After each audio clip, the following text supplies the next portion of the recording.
What if I told you that? You will persist after you die. You're telling me I'm going somewhere. Yes. God is outside of time and space. God distributes over time and space, and there's some left over. Time and space is static. It's a display. Yeah. Imagine that you're a little homunculus inside a computer display, like the Matrix, for example, okay? God not only distributes over that, but there's a whole other domain where God exists. And that's the processing domain. That's the non-terminal domain. We're living in the display of that simulation. In addition to the display, there is also a processing aspect, okay? And God, it captures both of those things. It captures both the display and the processor. What is reality? Is reality just stuff out there? No. Reality has a mental aspect. And I'm saying that consciousness exists in every part of the universe because those are the quanta. That's what I'm asking. Are you telling me that this table is conscious? In that sense, yes. Generically conscious. Are angels and demons real? Yes. God is real, angels are real, demons are real. Is the devil real? Oh, yes. Let me tell you something very important about the man you just saw, Chris Langan. Renowned for his extraordinary intellect, with an IQ estimated to be between 195 and 210, he developed the CTMU, a revolutionary theory about reality. Let me briefly explain what it means. The CTMU, or Cognitive-Theoretic Model of the Universe, suggests that everything in reality, from consciousness to physics to God, is interconnected within a system that operates like a self-aware computer, processing and displaying information. Now, let's hear Chris Langan explain this in his own words. If we're talking about a theory of everything, the first question we have to establish, does God exist? Yes. Simple as Yes. that. The reality has an identity, okay? The identity is that as which something exists. Matter of fact, when you say the word reality, you're naming an identity. It is, you're identifying something. That's what the CTMU says. It just comes up with the mathematical structure that you need to build a reality out of that, you see? So you come up with that identity and then you search it for its properties. You see, once you've built the preliminary framework, then you start deducing the properties of this identity, and you find out that those properties match those of God as described in most of the world's major religions. You can deny the existence of God, or are its properties such that God definitely has to exist? And the answer is, God exists. Properties of the central substance and central principle of reality, those properties are attributed to God, including, of course, things like you have the three O's: omniscience, omnipotence, and omnipresence, but then you've also got consciousness. God has to be sentient. We're not just defining God out of existence. Sometimes you'll hear people say God exists, but they'll give God such a weak and shallow definition that the God that they're describing has no relation to the God that we conceive of. You're saying, no, God himself is conscious and therefore personal? Yes. You can establish a personal relationship with God. We're images of God. You know what an image is? It's basically the product of a mapping. God maps himself into each human being. Is your claim a pantheistic claim that God is the universe or the universe is God and that's that? Or no? Or is God outside of the universe and created? God is greater than, well, what is the universe? Reality has an identity that can be studied like anything else that exists. When we examine it, we find three main features: complete knowledge, ultimate power, and presence everywhere. These exactly match what religions say about God. This isn't just a theory. God is conscious and aware, creating direct connections with humans by putting part of himself into each person. This means we can have real relationships with God, not just believe in him as an idea. The mathematical structure behind this shows that God must exist because reality needs him to work properly. He's not just a concept we created, but the central force that makes everything possible and keeps it working. This leads to a crucial question about how God relates to our universe. Is God the same thing as the universe? Or is God something bigger that includes but isn't limited to the universe? To answer this, we need to look at modern theories about how our universe works, particularly the simulation hypothesis. You ever hear of the simulation hypothesis? Yes. Okay, well, the simulation hypothesis is basically the idea that the reality we see around us, physical reality, is simulated on some sort of an automaton or a computer. God, it's more panentheistic. The idea is that you've got the physical universe that you see around you, but God is not confined to the physical universe. Okay. See, there's an ordinary pantheist assumes that God is somehow confined to the universe, that there is just what we see around us and God is in every piece of it. God is distributed over it. Yeah. Right? But it's a little bit more complex than that, because this part of the universe that we see around us cannot exist just by itself. Yeah. Okay?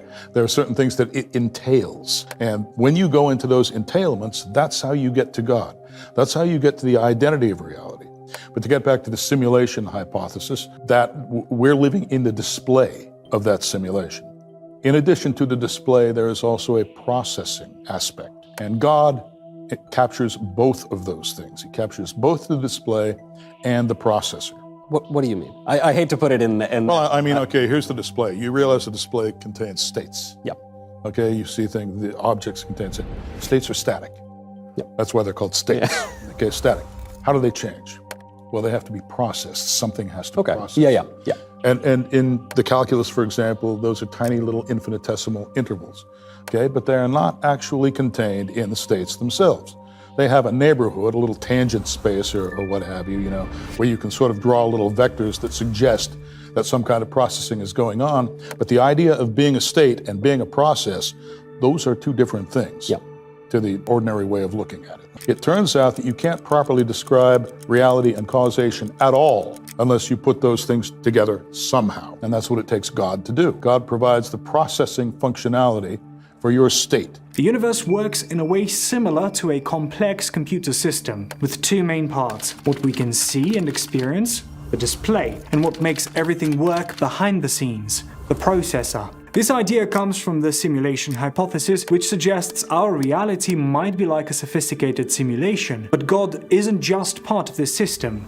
He's bigger than it and controls both aspects. What makes this understanding unique is that everything we see exists in different states, like frozen moments in time. These states need something to make them change and move forward, and that's where God's role becomes crucial. He provides the processing power that makes everything work together, not just maintaining the universe but actively participating in its operation. This understanding of how reality works leads us to a deeper question about consciousness. How do we, as conscious beings, fit into this complex system of display and processing? The answer involves something called quantum mechanics and identity operators. Now, how do I make sense of consciousness? Well, ordinarily, quantum mechanics, you know what quantization is? I know the word.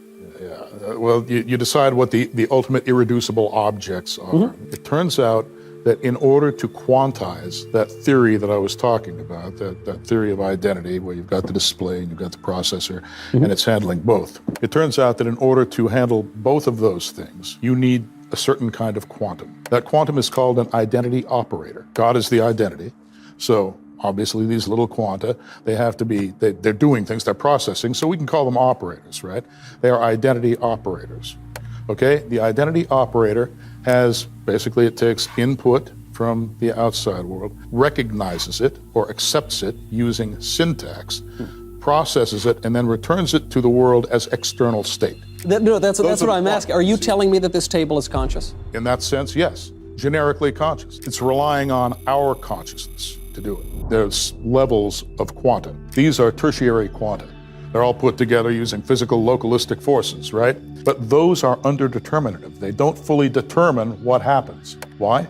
The Heisenberg uncertainty principle, for example, it tells you that the quantum rules, they're probabilistic. Consciousness works through a system of identity operators, special elements that take information from the world, process it, and return it back. This isn't just about human consciousness. Everything has some level of awareness, even simple objects like tables. The difference is in the levels. Humans have a more complex form of consciousness, while objects have a simpler version. What makes this understanding revolutionary is how it connects to quantum mechanics, where things aren't completely determined but work on probability. This means consciousness isn't just observing reality, it's actively participating in it. The way we process and interact with reality affects how it manifests. This understanding of consciousness naturally raises questions about free will. If everything has some level of consciousness and nothing is fully determined, what does this mean for our ability to make choices? Now, you've mentioned two things that raise